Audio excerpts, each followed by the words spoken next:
안녕하십니까 여러분, 돌콩입니다. 오늘은 뒷산에 나와 있습니다. 여름이어가지고 바깥에 나오고 싶고 여러분들 새소리 아마 들리실 거예요. 들리시나요? 네, 이런 분위기를 여러분들과 좀 나누고 싶었습니다.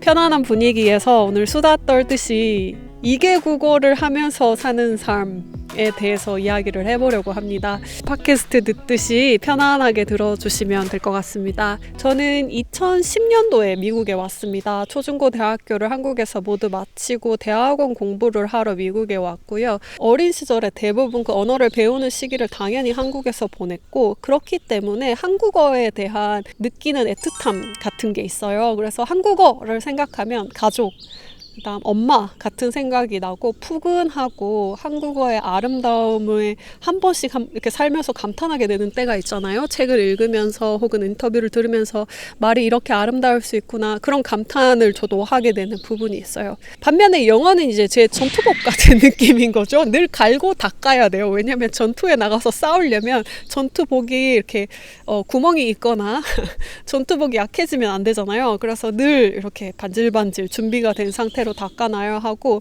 영어 때문에 상처받은 적도 당연히 많고 실수도 많이 했기 때문에 온갖 생채기가 나 있는 이제 전투복인 거죠. 하지만 이제 전장에 나갈 시간이 되면 그거를 딱 입고, 물론 그 전투복이 저는 자랑스럽기도 합니다. 제 싸움과 어떤 과거의 흔적들이 남아있는 옷이니까요. 하지만 그 옷을 이제 입으면 약간 무겁긴 하죠. 불편하긴 합니다. 맨몸으로 다니는 것보다. 하지만 그 전투복을 입고 또 제가 할 수 있는 싸움이 있는 거 아니겠습니까? 생각해보면 삶에서 한 반 정도를 영어로 살고 반 정도를 한국어로 사는 것 같아요. 그래서 아침에 이제 업무를 한 8시 반 정도에 시작을 하게 되는데, 그때부터 시작을 해서 퇴근하고 뭐 그 이후에 이런저런 일 처리하고 이런 것까지는 100% 이제 영어로 살게 되고, 옷을 갈아입고 집에 와서 좀 릴렉스 하면서 편안한 상태에서는 한국어로 책도 많이 보고 한국어로 생각도 하고 글을 쓰고, 꿈도 저는 한국어로 많이 꿉니다. 당연히. 네, 그런 생활들을 아침까지 이렇게 하게 되죠.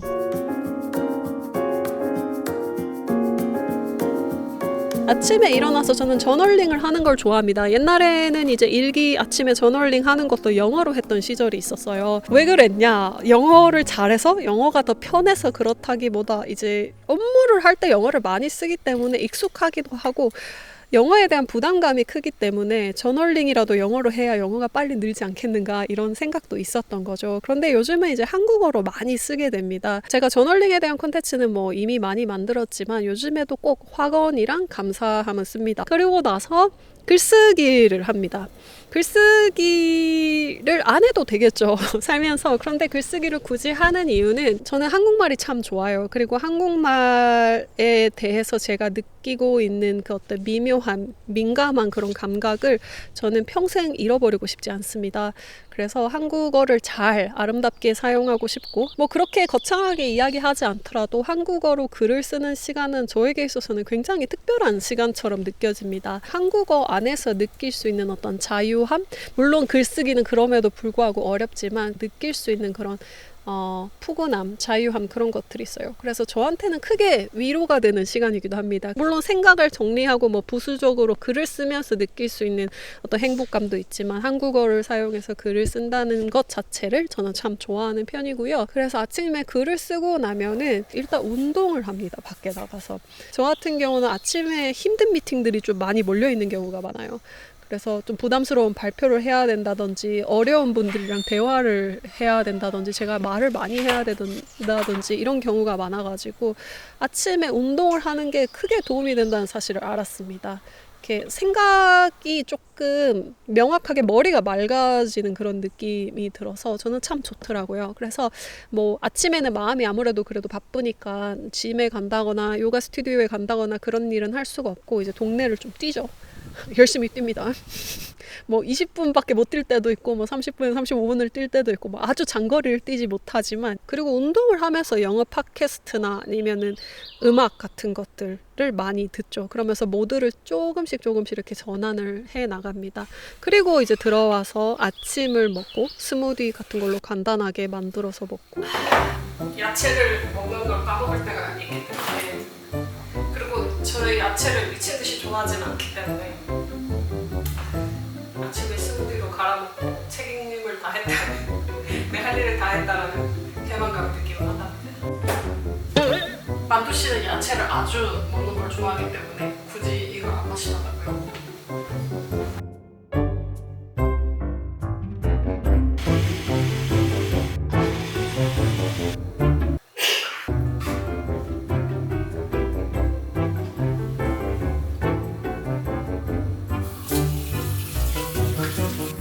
샤워를 하고 그러면 이제 전투복을 입어야 되는 시간이 되죠.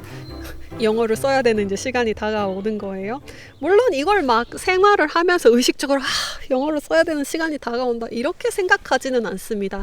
하지만 의식을 못하고 있다가 바로 이제 미팅에 딱 들어가면 입이 꼬여가지고 생각만큼 더 잘할 수 있었는데 유려하게 전달을 하지 못하는 때가 많고, 그런 미팅을 마치고 오면 기분이 굉장히 찝찝해요. 내가 입을 조금만 풀고 들어갔더라도 훨씬 원활하게 미팅이 진행되고 상대방도 내가 하는 말들을 훨씬 쉽게 알아들었을 텐데 라는 생각이 들 때가 있어가지고 꼭 좀 웜업을 해야 된다라는 생각을 요즘을 하는 거죠. 그래서 논문을 읽거나 영어로 아니면 기사를 보거나 이런 것도 좋지만 가장 좋은 거는 입을 떼서 말을 해보는 게 가장 좋죠. 그래서 튜터링을 꼭 받습니다. 일주일에 한 2번? 많으면 3번 예약을 다 해놓죠. 왜냐? 예약을 안 하면 안 하고 싶어지니까 시간을 다 스케줄링을 미리미리 해놓습니다. 그러면 이제 가야 되니까 어쨌든. 그래서 저는 이제 30분 정도 튜터링을 받으면 튜터 선생님들한테 다 이야기를 합니다. 제가 9시에 오늘 이런 미팅이 있는데 너무 긴장이 된다 이렇게 이야기를 하면은 튜터 선생님이 한번 이야기해봐라 이런 식으로 짧게 레슨 받기 전에 그렇게 이야기해 주실 때도 있고, 아니면 자신감을 가져라 라고 이야기를 해 주실 때도 많죠. 왜냐? 제가 쫄보라는 걸 이제 튜터 선생님은 아시거든요. Confident, and that's probably maybe what you're lacking a little bit is confidence, right? In your speaking, it looks like you doubt yourself. 튜터링은 저한테 있어서 이런 겁니다. 예를 들어 제가 지금 현재 시점에서 10년 전을 되돌아봤을 때 그때 시작해가지고 일주일에 한 2-3번? 하루에 한 20-30분씩 투자만 했더라도 지금 굉장히 많이 삶이 달라졌겠다 싶은 것들 있잖아요. 예를 들어 테니스 같은 거 매일 할 필요도 없고 일주일에 한 2번 정도만 레슨을 받았더라도 지금 테니스 얼마나 잘 치겠습니까?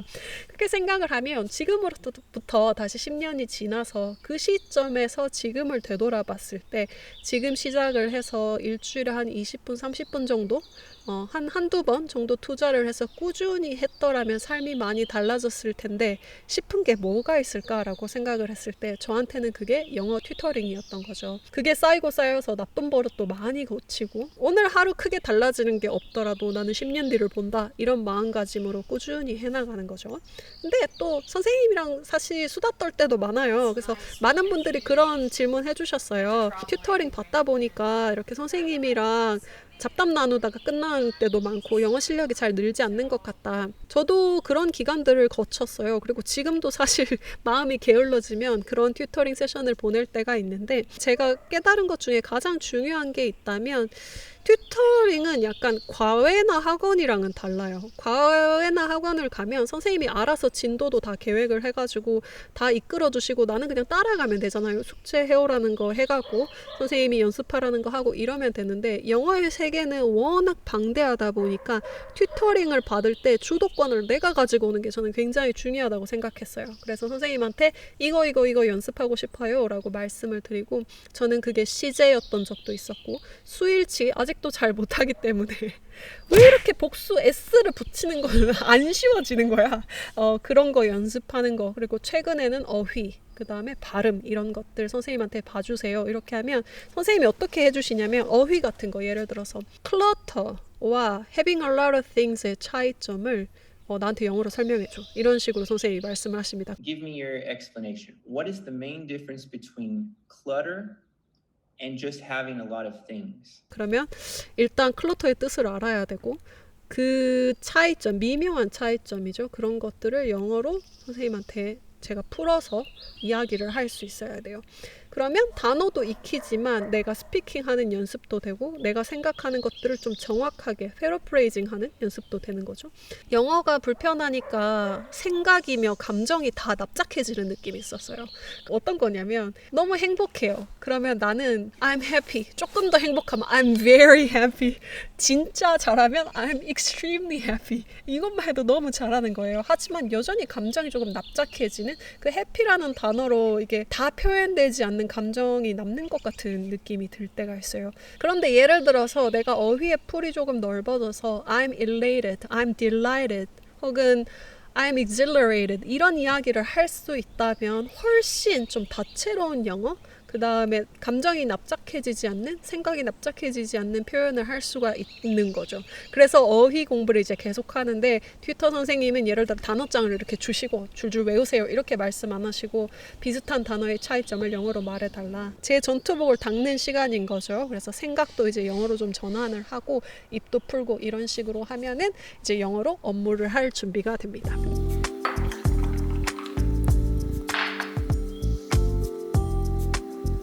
저는 통계학자이기 때문에 이제 데이터 분석을 하는 일을 많이 하고 그 다음에 미팅 가가지고 결과에 대해서 이야기하고 또 여기서 어떻게 할 것인가 그런 것들을 이제 이야기하는 게 미팅의 대부분이죠. 그리고 제가 이제 사이드 잡, 부업으로 이제 크리에이터로서 하는 일이 있다면 미국 혹은 영국에서 영어로 글을 쓰시고 말씀을 하시는 작가님들을 인터뷰해서 말씀을 듣고 그것들을 번역하고 또 번역 초안 같은 거 감수하고 이런 일들을 많이 합니다. 작가님들이랑 대화를 나누는 일은 늘 무섭습니다. 왜?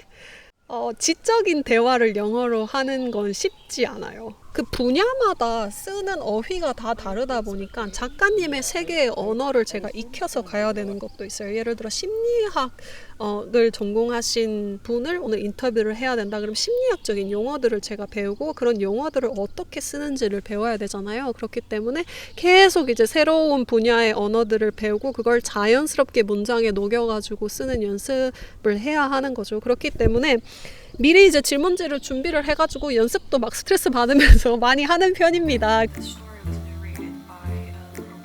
The little boy has no idea what's happening. He's searching for his dad and trying to understand his life. Word about the event in the book. 질문지를 그대로 보고 읽을 수도 있겠죠. 근데 그게 뭐 딱히 뭐 보기가 나빠서 그렇다기보다는 작가님이랑 이제 편안하게 대화를 하는 식으로 이걸 진행을 해야 더 좋은 이야기가 많이 나오고 인간 대 인간으로 이렇게 연결할 수 있다라는 생각 때문이에요.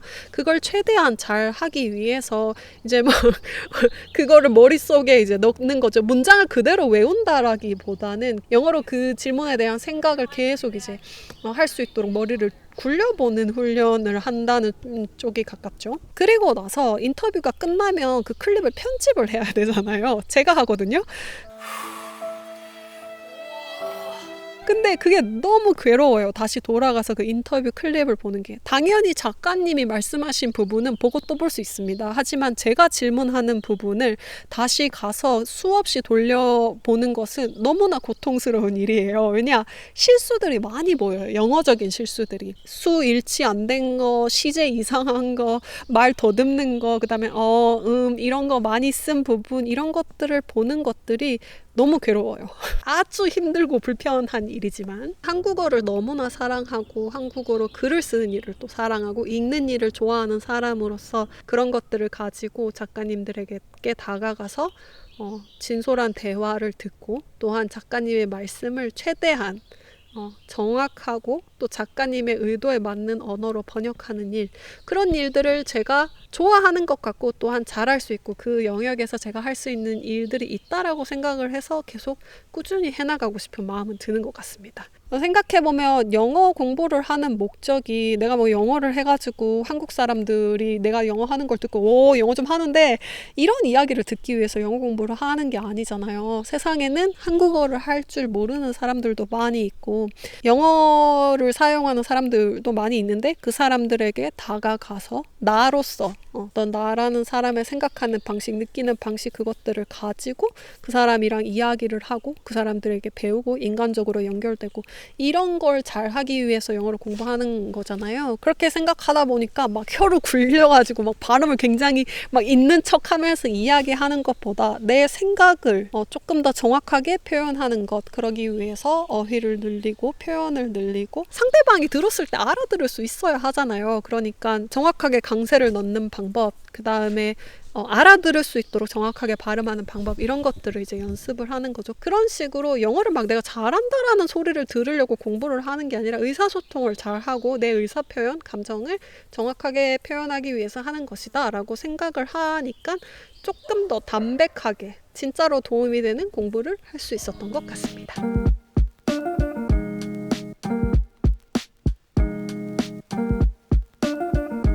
자, 그리고 일과가 이제 끝나고 나면은 또 넷플릭스 많이 보고 제가 브이로그 찍는다고 또 도서관 가는 장면을 이런 식으로 찍었는데, 책은 많이 빌려옵니다. 도서관에서. 그렇다고 그 책을 제가 다 읽느냐? 당연히 아니고요. 정말 수많은 원서를 사실 읽었어요. 학교 다니면서 막 교과서 읽은 거 막 강제로 읽은 것까지 포함하면 굉장히 많은 수의 책을 읽었겠죠. 하지만 여전히 한국어로 읽는 게 편하다는 거는 정말 뭐 말할 필요도 없고요. 예전에는 그런 것에 대해서 스스로에게 부담을 많이 줬습니다. 한국어로 책을 읽고 있으면 죄책감 같은 걸 느낄 때가 있었어요. 영어를 제대로 못하는데 원서로 책을 읽어야지, 지금 한국어로 책을 읽을 때야 네가 지금 번지수가, 이런 식으로 스스로를 많이 이렇게 때렸어요. 그런데 그렇게 하면은 제가 책을 아예 안 읽더라고요. 왜냐? 원서 읽는 것도 불편해. 한국어로 책을 읽으면 죄책감을 느껴. 그러니까 책이 점점 멀어지더라고요, 제 삶에서. 그래서 이렇게는 안 되겠다. 일단 독서에 있어서는 영어의 부담감을 조금 내려놓고 독서 자체의 즐거움을 조금 느끼자라고 해서 스스로에게 영어가 원문이더라도 번역본을 읽을 수 있는 자유를 조금 줘야 되겠다, 이런 식으로. 그리고 이제 마음이 편해지고 소설 읽기 자체를 좋아하다 보니까 원문도 조금씩 찾아서 읽게 되고, 처음부터 내가 이 책을 다 읽어버리라 이런 게 아니라 이런 표현은 영어로 어떻게 했지? 이러면 이제 도서관에서 책을 사는 것도 좀 비싸고 부담스러울 때가 있으니까 도서관에 가서 책을 빌려가지고 그 표현을 찾아본다든지, 그런 식으로 페이지로 시작을 페이지도 아니에요. 문장 단위로 이제 찾아보는 시작을 해서 조금 편하게 읽혀지네. 그 단락 이렇게 전체 한번 읽어보기도 하고, 그 챕터를 읽어보기도 하고, 그러다가 이제 영어로 원서로 한 권을 읽어보기도 하고, 소설책 같은 경우에는. 그리고 이제 마지막으로 모든 업무가 끝나고 나면 남편도 퇴근을 하고, 이제 남편이랑 그날 뭐 무슨 일이 있었는지 이런 이야기 하잖아요. 뭐 남편도 업무가 많은 사람이어서 그걸 길게 사실 못할 때도 많고, 요즘은 뭐 월드컵 경기 보느라 바빠가지고 뭐 말 별로 없이 축구 볼 때도 많은데, 뭐 얘기해야 될 게 있다, 서로 상의해야 될 게 있다, 이러면 이제 이야기를 하는 편인데, 저희 남편도 모국어가 영어가 아니고 스페인어인 사람이어서 둘 다 제2외국어로 대화를 하는 거잖아요. 그러면 많이들 물어보세요. 의사소통에 문제가 없냐? 하고 싶은 말 다 못하는 거 아니냐? 저희 둘 다 언어적 한계, 영어의 한계를 가지고 있지만 저희 커플의 장점은 끝없이 들어준다. 상대의 이야기를 들어준다. 한 번에 표현할 수 없으면 여러 문장으로 표현을 해요. 내가 화가 났어. 그러면 화가 난 이유를 정확하게 표현이 된다 싶을 때까지 계속 이야기를 합니다. 그러면은 상대가 계속 들어줘요. 특히 남편이 대체로 많이 들어주죠. 그렇기 때문에 의사소통이 언어 때문에 잘 안 돼서 답답하다? 이런 걸 느끼는 경우는 많이 없고, 대신에 말이 안 통한다 이럴 때 있잖아요. 한국어로 서로 이야기를 해도 당신은 말이 안 통해 이렇게 얘기할 때가 있는데, 그런 식의 답답함은 느낀 적이 있는 것 같아요. 근데 그건 언어의 문제가 아니라 사람이 각자 다 다르기 때문에 생기는 문제인 것 같고, 결혼을 하면서 맞춰가는 점이고, 굳이 그게 언어의 문제 같지는 않습니다. 그리고 나서 밤이 되면은 이제 전투복을 벗고 편안한 상태로 돌아와서 다시 한국어를 쓰는 모드가 됩니다. 저녁에 한국어로 된 책을 읽을 때도 당연히 많고, 요즘은 글쓰기 수업을 저녁에 듣습니다. 한국에서 이제 낮에 하는 온라인 수업인데 미국 시간으로 하면 밤이거든요. 그래서 밤에 일주일에 한 번 정도 글쓰기 수업을 듣습니다. 한국어로 글을 써서 한국어로 이제 합평을 하고 글을 고치고 이런 수업인데 그 수업이 저한테는 아주 소중하죠. 한국어를 아낌없이, 또 아름다운 한국어잖아요. 글을 쓸 때는 우리가 단어를 골라서 이렇게 쓰니까. 그리고 글을 봐주시는 선생님께서도 그걸 아주 세심하게 이렇게 봐주시면서 고쳐주시니까 저한테는 너무나 소중한 시간이고, 그게 나는 한국인이니까 한국어를 잊으면 안 돼 이런 게 아니라 좀 자연스럽게 한국어를 사랑하니까 그 아름다움을 계속해서 내 삶에 가지고 가고 싶다라는 마음. 그리고 이제 잠이 들죠. 그러면 또 다시 똑같은 하루가 반복이 되죠. 물론 요일에 따라서 오피스로 출근을 하는 날도 있고 오프라인 미팅이 있는 날도 있지만 대동소이합니다. 업무하고 재창작 활동하고 이런 것들.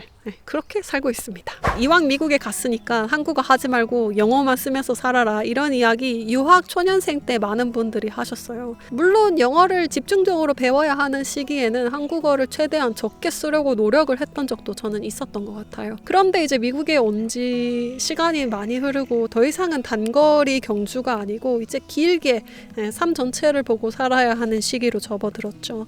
그렇기 때문에 영어를 계속해서 배우는 것만큼이나 한국어도 중요하다라는 생각을 해요. 그 사이에서 균형을 잘 맞춰서 어떻게 살아가느냐, 그 균형을 잡는 게 제가 가진 과제이기도 하겠죠. 또 언어라는 게 정체성이랑 밀접하게 관련이 있는 거 아니겠습니까? 저는 한국인이기 때문에 한국어를 자랑스럽게 계속해서 사랑하면서 간직하고 살지만, 또한 미국에 사는 한국인으로서 이 조금 다른 무대죠, 미국은. 거기에서 아주 제가 하는 일을 탁월하게 잘하고 싶은 욕심이 있는 사람이기도 합니다. 그렇기 때문에 또한 영어 공부를 게을리하지 않는 것도 중요하다라는 생각을 해요. 예전에는 나는 100% 한국인도 아니고 미국인도 아니고 이게 무슨 포지션이지? 라는 고민을 할 때도 많았어요. 하지만 지금은 그 경계에서만 할 수 있는 일들, 경계에서 꽃이 핀다고 하지 않습니까?